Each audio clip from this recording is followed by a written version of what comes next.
ఇగో చూడు, చిన్న బ్రెడ్ ముక్క ఉంది కదా, ఇదే నీ లంచ్, తిను, పండగ చేసుకో అని ఎవరైనా ఇచ్చారనుకో, నువ్వేమంటావు? ఏంటి ముష్టేస్తున్నావా? అరే చిన్న బ్రెడ్ ముక్క లంచ్కి ఎలా సరిపోతుంది? ఇందులో న్యూట్రిషన్ లేదు, ఏ గుడ్డు లేదు, ఎందుకు తినాలేనిది అని అడుగుతావు కదా. అదే ఒకవేళ నీకు 3 రోజులు తిండి పెట్టకుండా కడుపు మాడిస్తే అప్పుడు వచ్చి తీసుకో, ఇగో ఇదే నీ లంచ్, ఈ బ్రెడ్ ముక్క అన్ని చేతిలో పడితే కళ్ళ కత్తుకొని తింటావు. బేసికలీ ప్రేమలో కూడా అంతే.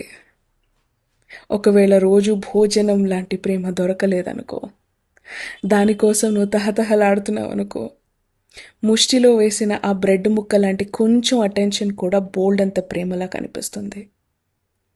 అందుకే చెప్తున్నా, ఎవ్రీ సింగిల్ డే నిన్ను నువ్వు ప్రేమించుకో, సో దట్ ఆ ముష్టిని యాక్సెప్ట్ చేయవు. ఎవరైతే ప్రేమతో భోజనం వండి నిన్ను మర్యాదపూర్వకంగా పిలుస్తారో నువ్వు వాళ్ళ దగ్గరికే వెళ్తావు. బేసికలీ ప్రేమనే ప్రేమ అని అనుకుంటావు. అర్థమైందా?